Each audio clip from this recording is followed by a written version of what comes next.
Mercredi 19 mars 2025. Tu ne tenteras point le Seigneur ton Dieu. Jérémie Sordril. J'aime les paroles de Jésus. Elles sont plus précieuses que l'or fin.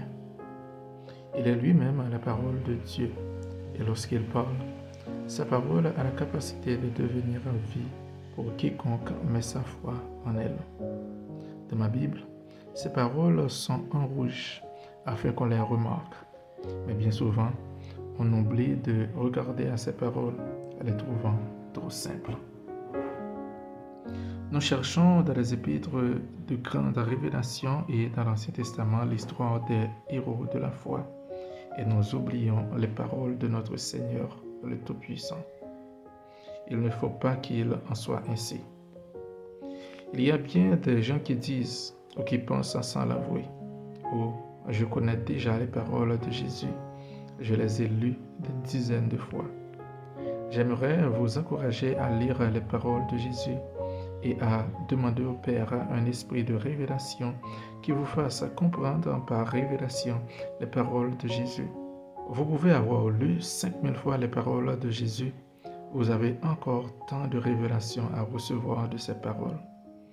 Certains théologiens connaissent si bien la parole qu'ils en oublient que la parole n'est pas une lettre morte. Ils connaissent la structure des phrases, les doctrines d'interprétation, les difficultés du grec, etc. Ils disent « Oh, je sais retirer de bons renseignements des paroles de Jésus », mais parfois, c'est juste intellectuel, alors que Jésus aimerait leur donner des révélations dans sa connaissance. Jésus aimerait toucher puissamment leur vie afin que non seulement ils connaissent la parole d'une façon naturelle, mais qu'ils puissent aussi la connaître intimement par révélation du Saint-Esprit. Parfois, à force de trop chercher dans un verset par ses propres moyens, en utilisant les principes de langage et d'interprétation, on peut se perdre vraiment et s'éloigner de la puissance de la parole de Dieu. Ceci était une parenthèse. Alors que Jésus était dans le désert, amené par l'Esprit pour être tenté par le diable, et qu'il eut faim après n'avoir pas mangé pendant 40 jours, Satan se présenta devant lui pour le tenter. Le diable va tenter Jésus une première fois, puis va lui dire, Matthieu 4, versets 5 et 6. Le diable le transporta dans la ville sainte, le plaça sur le haut du temple et lui dit, si tu es le Fils de Dieu, jette-toi en bas, car il est écrit, il donnera des ordres à ses anges à ton sujet, et ils te porteront sur les mains, de peur que ton pied ne heurte contre une pierre. Jésus lui répondit, il est aussi écrit, tu ne tenteras point le Seigneur ton Dieu. Jésus reprend une parole de l'Ancien Testament pour fermer la bouche du diable. Si Jésus a repris cette parole, c'est qu'elle était encore pleine de puissance et de vérité. Le diable mit Jésus devant une situation et était en train de lui dire, puisque la Bible dit cela, tu peux donc utiliser la parole à ton avantage. Mais Jésus dit que le fait d'utiliser la parole de Dieu dans cette situation serait tenter Dieu. Il y a des chrétiens qui utilisent les façons de faire du diable parfois. Ils se mettent devant une situation difficile qu'ils ont eux-mêmes créée. Et alors, ils utilisent la parole de Dieu à leur avantage. Mais la parole de Dieu s'utilise lorsqu'on a un cœur repentant. On ne peut pas utiliser la parole de Dieu à notre avantage sans réelle repentance, sans une sincère décision de faire demi-tour. Des gens se fiancent avec des incroyants et alors ils utilisent des versets de la parole pour que Dieu bénisse leur couple et leurs relations sexuelles. C'est tenter Dieu. Certains fument régulièrement et disent « Dieu, tu as donné le libre arbitre et nous sommes parfaits en lui. Donc, même si je fume, ce n'est pas un plus grand péché qu'autre chose. C'est tenter Dieu. » D'autres encore font de mauvais choix en le sachant pertinemment qu'ils sont en dehors de la volonté de Dieu.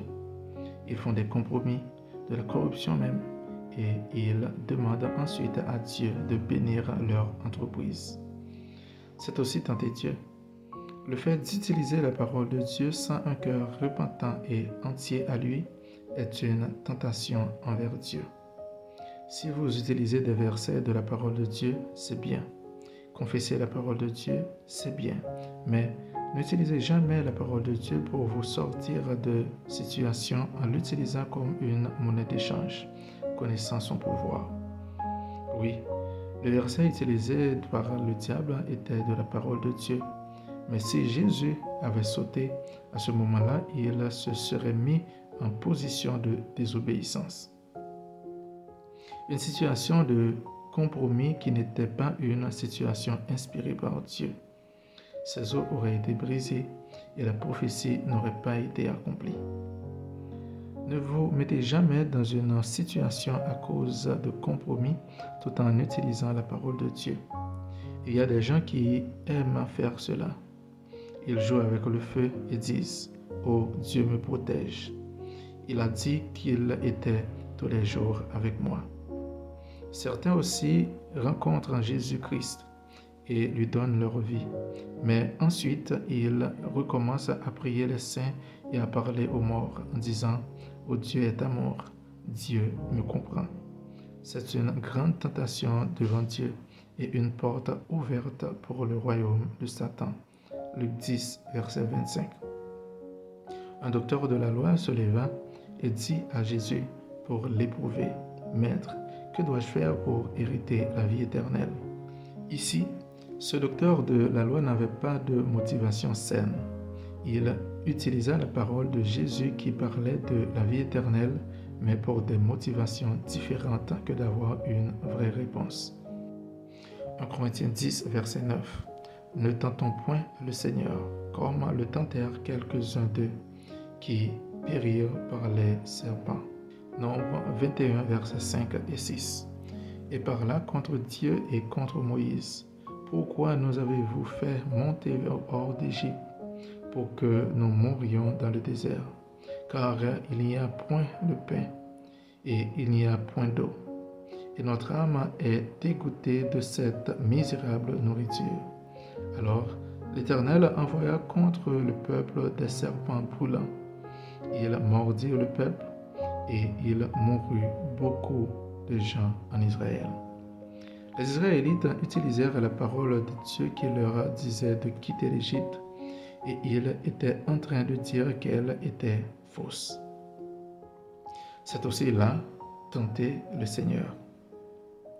Les conséquences en furent terribles. Tant d'églises et de chrétiens osent faire des reproches à Dieu alors qu'ils sont responsables de n'être pas entrés dans ses plans. Ils disent parfois « c'est l'affaire de Dieu, c'est sa faute, c'est lui qui m'a appelé », alors qu'ils sont responsables d'entrer dans leur appel. Sachons utiliser la parole de Dieu comme il le faut. Elle est utile pour nous corriger et nous remettre dans le droit chemin de la justice. Amen.